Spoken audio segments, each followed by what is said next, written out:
tout petit, j'ai eu les cheveux longs jusqu'à 4 ans. Quand je dis les cheveux longs, c'est vraiment les cheveux longs avec vraiment des barrettes. Bah, c'est comme ça, hein. Et à l'école, quand on me demandait de dessiner, je faisais toujours des dessins en noir. Hmm.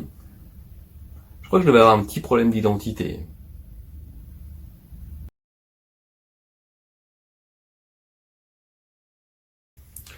J'ai un petit souvenir des repas de famille quand j'étais petit, où on disait toujours à tout le monde, ah, vous savez, quand il était petit à 2 ans, il a fait le muguet. Alors tout le monde, c'est quoi le muguet? Ah ben le muguet, en fait, c'est une maladie, avec les antibiotiques, et ben, on peut mourir. Si on l'avait pas emmené à l'hôpital, il serait mort le lendemain. Ah oui, super. Donc moi j'étais là. Ah, elle est sympathique cette histoire, hein. Elle est très très sympathique. Et puis j'en passe, hein, parce qu'il y en a eu d'autres. Mais celle-ci revient régulièrement. Voilà. Du coup, je vous la raconte encore aujourd'hui. Donc c'est que vraiment ça m'a marqué.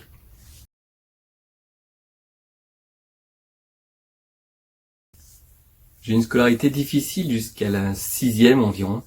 Là, ça a commencé en maternelle, hein, très tôt, hein. Je tapais tout le monde dans la cour de récréation. À la cantine, c'était des hurlements, je jetais les couverts, tout. Enfin bref, on a demandé gentiment à mes parents s'il n'y avait pas une possibilité de me retirer de la cantine. Autant dire que c'était sous-entendre une petite exclusion de la cantine. Oui, bah c'est tôt, hein, 3-4 ans. Et puis ça s'est pas amélioré avec la primaire, hein. Donc là, j'ai défié les profs. Donc je montais sur les armoires, je me cachais sous les tables. Dès qu'il y avait un copain, une copine qui arrivait avec des nouveaux crayons de couleur, je prenais, je cassais en deux par plaisir.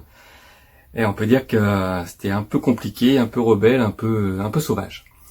Et puis, avec la naissance de ma sœur, ça s'est calmé.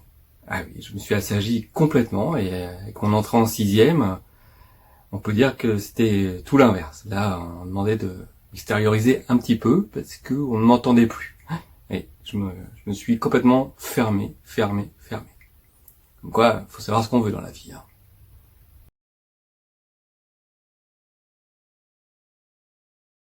Quand j'étais petit, je passais mes vacances en Normandie, à la maison de mes grands-parents. Et puis un jour on joue en raquette avec la balle, paf, on tape, la balle qui part sur le cabanon. Bon, je dis bougez pas, je vais aller chercher la balle, je vais grimper. Et puis sur la porte du cabanon pour prendre appui, il y a des clous plantés comme ça. Alors je prends appui, je commence à grimper comme ça, et puis ma main d'un seul coup elle lâche. Et là j'ai le bras qui s'enfourche sur le clou. Ah oui, comme j'y suis. Enfin, pour ceux qui connaissent. Ah bah là je peux vous dire que là, je tirais le bras comme ça saignait. Là, bon, j'ai fait une petite sieste après, voilà, parce que bon, j'ai pas été vraiment soigné avec ma grand-mère, hein, que je vous ai parlé de temps en temps. Donc voilà, un petit pansement et puis ça repart.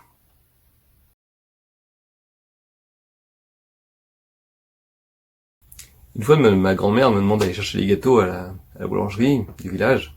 J'y vais sans problème. Bonjour madame, je vais chercher les pâtisseries et les gâteaux de madame Barra. Et là, la boulangère me regarde et dit, ah bon? Mais madame Barra, elle a 4 petits-enfants. J'ai toujours cru qu'elle avait 2 petits-enfants, 2 garçons et une fille. Et vous êtes qui? Ah, ah oui, donc là, il y a vraiment un souci, hein, dans la famille. Ouais. Donc on me connaît pas. Vous me connaissez pas, hein? Non, c'est pas grave.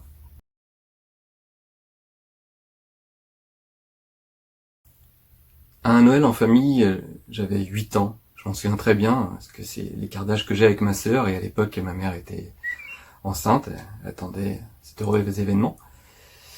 Et j'étais avec mes cousins, et j'ai le plus grand qui me dit, tu sais, en fait, t'as une autre sœur.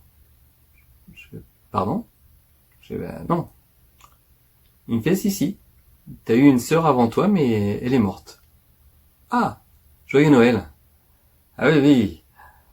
Ah oui, là c'était, il n'y avait pas d'emballage cadeau, mais l'effet était le même. Enfin, alors moi, premier réflexe, je suis allé dans la cuisine, je suis allé voir mes parents et ma grand-mère. Je leur dis, alors, cousin, il vient de me dire qu'en fait, j'ai eu une sœur, mais elle est morte. C'est vrai? Et là, bah, j'ai jamais eu de réponse. Ah oui, un grand silence. Voilà. Bon, on a continué Noël, hein, voilà. On a ouvert les cadeaux comme si de rien n'était. Ah ben, c'était particulier comme Noël. Ouais, ouais, un Noël qui marque. Hmm.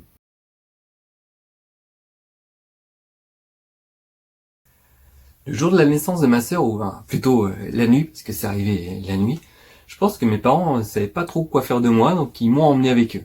Voilà.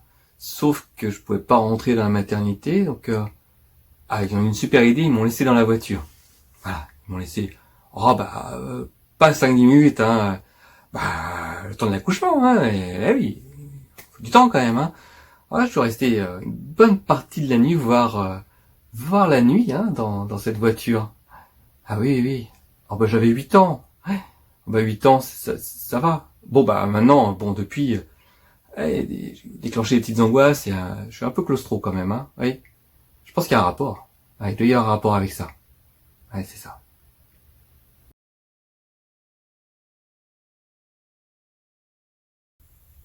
J'ai un souvenir encore lointain quand j'étais petit, en fait. C'était chez moi, chez mes parents, à l'époque dans le 20e arrondissement. Et puis je sais pas pourquoi, à ce moment-là, je regarde par la fenêtre. Et là, je regarde. Ah oui, j'ai pas regretté d'avoir regardé. Enfin, j'aurais dû ne pas regarder d'ailleurs ce jour-là, parce que là je vois au sol quelqu'un, enfin un corps avec une grande mare de sang autour, et les pompiers qui venaient juste d'arriver, et qui mettent voilà un drap sur la personne. Bon, j'étais un peu choqué, un peu retourné quand même, donc j'ai allé voir mes parents. Ouais, maman, venez voir par la fenêtre, il y a quelqu'un, je crois qu'il est mort en fait. Et là, ils sont allés voir. On fait ah oui vite, regarde pas par la fenêtre, hein, regarde pas par la fenêtre, continue à jouer tranquillement. Ah d'accord. Bon je vais continuer à jouer tranquillement. Ah oui, donc c'est pas grave. Bon, très bien.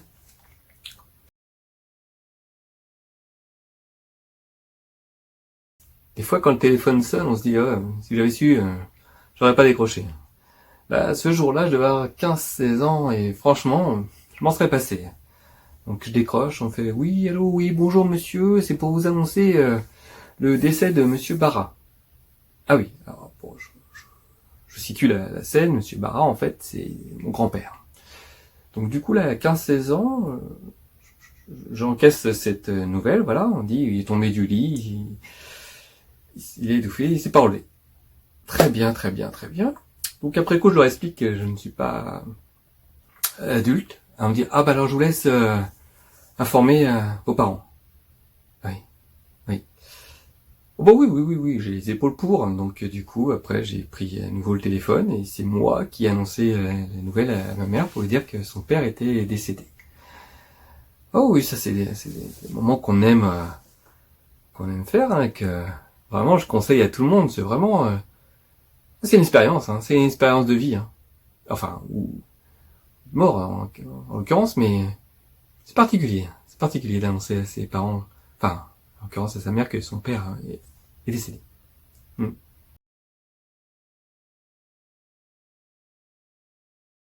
Une autre fois, dans la maison de vacances de mes grands-parents, toujours, on jouait à chat avec mes cousins.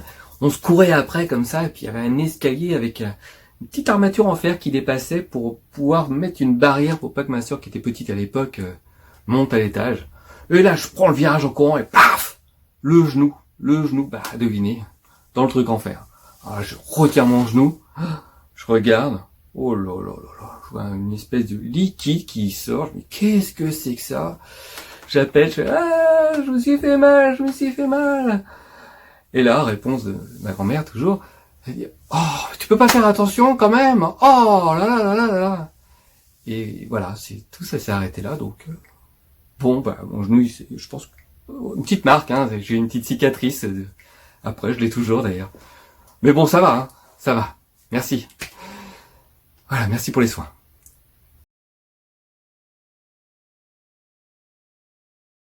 Allez, il faut que je vous parle de ma grand-mère maternelle. C'est une personne quand même que on peut dire que je la détestais. Oui, ça arrive, hein, on n'aime pas tout le monde. Voilà, donc en fait elle avait Alzheimer, bon ça m'arrangeait plutôt bien. Et puis un jour on m'a dit quand même qu'elle était en fin de vie, qu'il fallait quand même que j'aille la voir à l'hôpital avant que ce soit la fin. J'avais pas très envie honnêtement, je sais c'est pas très sympathique mais j'avais vraiment pas envie. Et puis tout le monde insistait en me disant ouais tu sais tu risques de le regretter. Bon, je me suis dit bon après tout elle a Alzheimer, c'est l'occasion, elle se souviendra pas de moi, j'y vais. Et puis, bien sûr, quand je suis arrivé, la seule personne qu'elle a reconnue, c'est moi. Alors là, je peux vous dire que j'étais ravi, en même temps un peu déçu. Mais bon, c'était à l'image de ma relation avec elle. Je pense que je l'ai marqué, c'est pour ça qu'elle se souvenait de moi. Même avec Alzheimer. Voilà, en tout cas, on peut pas dire que j'ai regretté, on peut pas dire que j'ai aimé ce moment, mais en tout cas, c'est passé. Et elle aussi. Enfin, pas.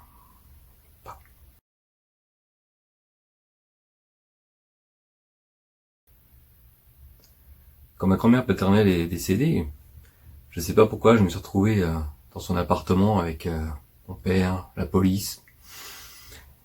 Et puis ils étaient en train de discuter, et moi machinalement je me suis déplacé, je suis allé vers la chambre, et là je me suis retrouvé à côté de son lit avec elle allongée sur le lit, morte. Bon, je devais avoir 9 ans. Bon, c'est quelque chose qu'on n'oublie pas si facilement. Il y a des images qui restent quand même. Après, j'ai demandé pourquoi j'étais là, on m'a jamais répondu. On me dit que j'étais pas là. Ah, j'ai dû rêver. Ouais, c'est ça, j'ai dû rêver.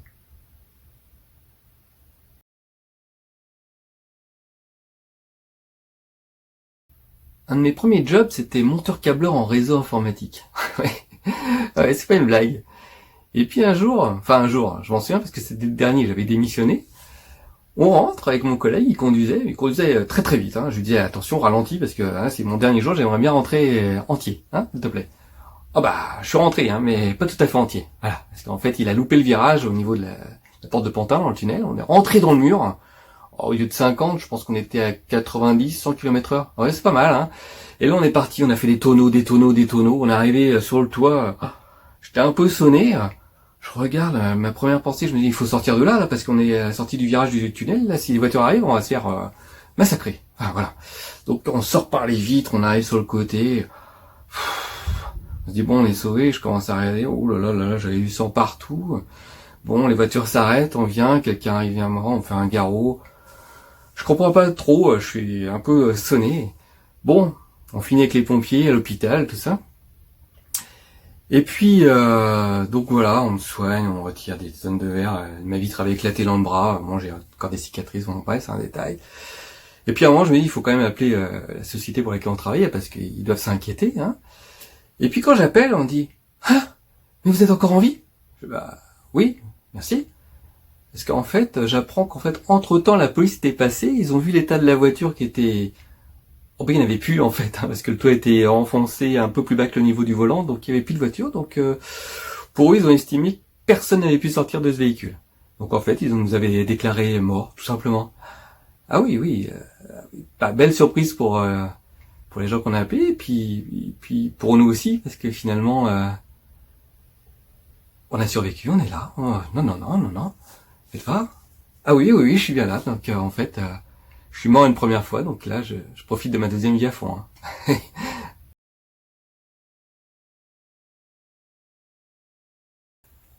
En faisant des recherches sur mon père, j'ai découvert qu'en fait, il avait un frère et une demi-sœur. Très bien. Et en plus, en fait, il avait été reconnu et adopté à l'âge de 8 ans et que le nom que je porte n'était pas forcément mon nom, ni le sien. Ah oui, ça fait un petit peu bizarre. Mais bon, le principal c'est que je sais qui je suis. Enfin, plus ou moins.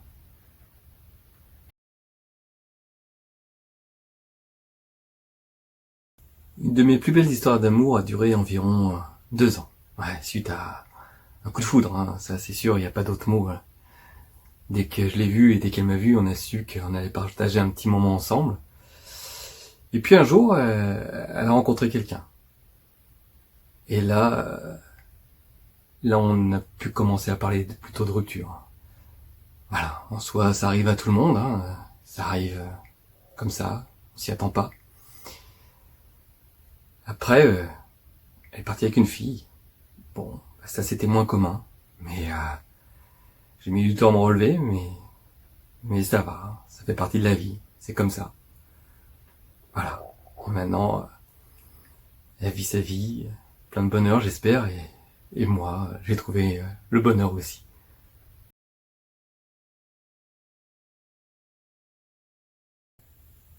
Je pensais connaître ma grand-mère paternelle, et puis un jour, le destin, en faisant des recherches sur le passé de mon père et de sa famille, je me suis aperçu qu'en fait, elle avait une sœur jumelle et qu'il y a eu une histoire de meurtre et que l'une s'est fait passer pour l'autre et elle est en prison.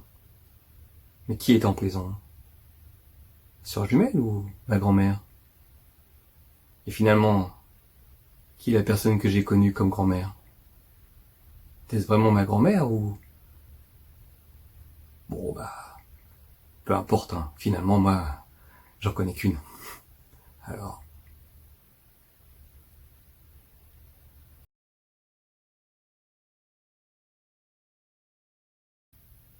À un moment de ma vie, j'ai dû accepter une décision qui m'appartenait pas vraiment, si je peux dire. Avec ma compagne de l'époque, en fait, on attendait un heureux événement, mais qui n'était pas vraiment prévu. Donc là, autant dire que la décision, elle doit se prendre à deux. Et on était jeunes, vraiment jeunes à l'époque. Donc en fait, je trouvais que le choix ne m'appartenait pas. C'était plus à elle de prendre la décision et elle a décidé d'avorter. Alors j'ai respecté ce choix, même si moi, au fond de moi, j'aurais souhaité garder cet enfant, et même maintenant, je peux pas dire que c'est un regret, mais ça me manque. En tout cas, j'ai respecté son choix et je le respecte toujours. Voilà, voilà, je comprends complètement ce choix et je lui ai décidé d'ailleurs de laisser la décision, ça lui appartenait. Et c'est comme ça, c'est la vie. En tout cas, on a passé un bon moment, une bonne période ensemble et ça reste un fait, c'est marquant, ça grave une vie, mais en aucun cas je lui en veux et je la respecte et je respecte toujours son choix, c'est comme ça.